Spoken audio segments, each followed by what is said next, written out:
I've been playing Monster Hunter Wilds for several hours now, and I've got to say, I'm impressed. Some things I want to get out of the way right up front, because these are the things you guys are most interested in based on the comment section of my videos over the last week or so. Number one, I'd say I hate to say I told you so, but I actually love to say it. I told you so. This game runs exactly as I expected it to. Pretty damn good. The performance easily outpaces that of the beta and the benchmark. And it actually looks so much better than either of those as well. For everyone who's still doubting or still uneasy, all I can say is I'm running a 6650 XT, like I told you before, and I'm able to play this game in 1440p. Yeah, one tier higher than what my GPU is actually rated for. Now, this is an AMD card, and that probably has something to do with it.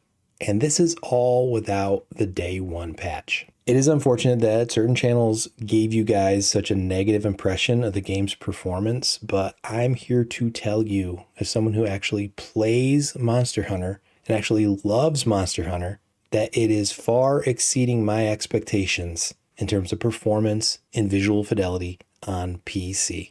So if you are also a Monster Hunter fan, then maybe don't take advice from people who don't even really play video games. Now, the other thing people were concerned about was the difficulty level of the game. I can say with 100% confidence that Monster Hunter Wilds early game is extremely easy for someone who has spent 10,000 hours over the last decade playing all the games in this franchise. Literally everyone saying the game is too easy is someone who cannot even recall what it felt like to play through the first few quests in their first Monster Hunter title. For someone coming into this game brand new, I assure you that the challenge is there. Not too hard, mind you, but nobody is going to breeze through this game on their first go. Now, if you know me at all, you know I don't really care for story or cutscenes or dialogue in my video games. That's my personal preference, and most people I know don't share that preference with me. But I actually like what Capcom has done here in allowing me to click through dialogue quickly and skip all the cutscenes. That said, I'm actually liking the story so far, at least the parts I haven't skipped.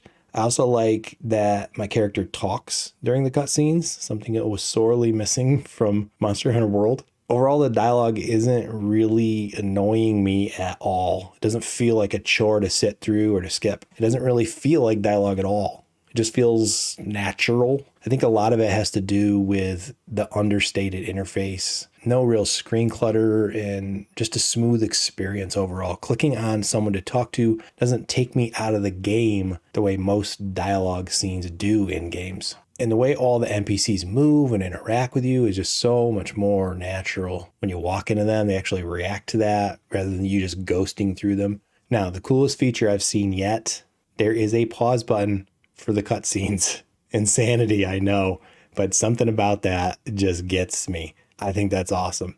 All right, other things I'm liking in this game. The changes made to Charge Blade are awesome. Everything is consolidated into one tight, efficient package. I like how you have to do something special to activate the Savage Axe mode, but there's like 3 different ways to do it. So the uptime on it is close to 100%. Mounting is great, and you can do this from the Sacred at will. You do have to build it up, of course. I like the changes made to the mounting mechanic. I think Worlds was overcomplicated and Rises was too simplistic.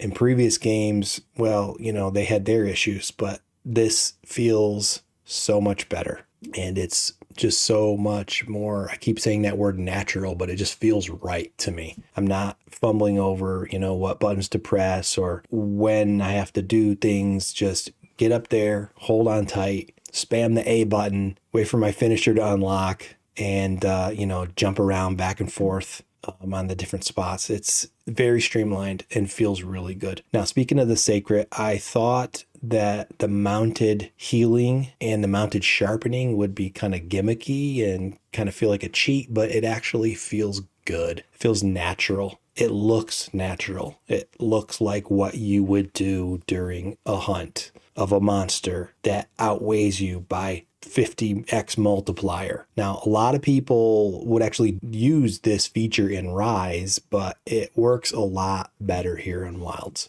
Another big concern I had going into this was, is this game going to look washed out? And I'm glad to report that no, it does not.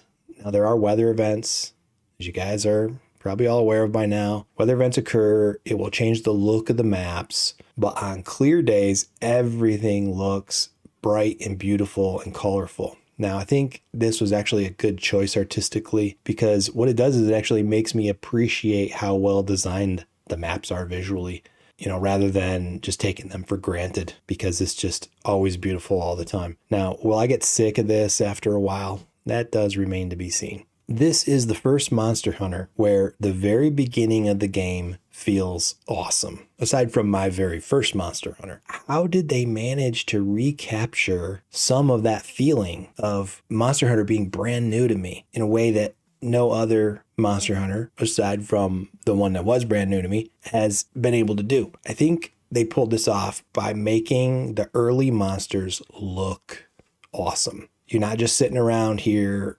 spamming great jaggies and ludroths and small monsters and gathering mushrooms. They dump you right into the thick of it with big, scary, amazing looking monsters. The biggest difference between Wilds and every other Monster Hunter game outside of my first is this: I'm not bored in low rank. They keep the pace going. They're throwing new monsters at me one after another. I'm not looking at quest menus and thinking, God, I need to clear all these out to get to the good stuff. I'm in the good stuff and I'm enjoying it. Now, if you come into this game as someone who has put thousands of hours into the series with your quote unquote pro mindset, like you're going to just post all your key quests and do your urgents and speed rank through the quest tiers and all that, well, this game does not work like that early on. And that may be too much for some people to handle. It's a big change. All I can say is embrace it for what it is, because it's pretty cool. I usually can't wait to get to the end game. Capcom might have made me a convert. There are a lot of other little changes that make the game feel so much better, like the fact that you can climb on the dead bodies of the monsters. Stuff like that. A ton of quality of life improvements to the interfaces, more responsive and useful radial menu that has actually useful default settings. I may not even need to customize my radial menu. So far, I like the way it's set up. Now, I did have one issue where some textures weren't loading on some assets. Like there'll be a few rocks on the cliff face where the texture just didn't load. Kind of stuck out.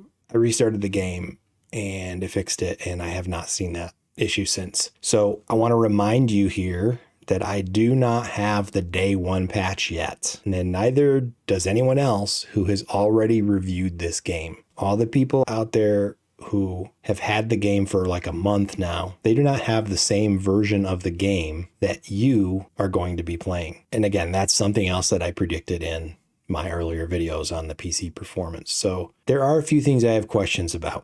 Are you ready for this? Number one, why is there always some crusty old guy in charge? Most of the useful characters in this game are women or effeminate Wyverians. Do we even need a patriarchal leader at this point who contributes literally nothing? And why is there always a guy standing on crates in my Monster Hunter games? All right, these chicken skin flaps here disturb me. I guess that's not really a question. Now look at the books of the researcher. They're still kind of low effort, even though someone probably did actually put a lot of effort into them. That's not really a question either, but why do the palicos have human voices? That is a bit unsettling. All right, a couple more random things. The scout flies haven't started annoying me yet, which is good. And a few of the characters sound like Mom from Futurama. Not sure if she's one of the voice actors in this game or what. Do you remember that satirical video I made about Wilds having an AI-powered desire sensor built in? Well, I was half right. There's actually a feature that will make recommendations on gear for you to build based on how you're progressing through the game. That's not very far off from what I was talking about in my video, and that's kind of scary. All All right, that's what I got for you so far. We're looking at a solid 11 out of 10. I need to go get some sleep now.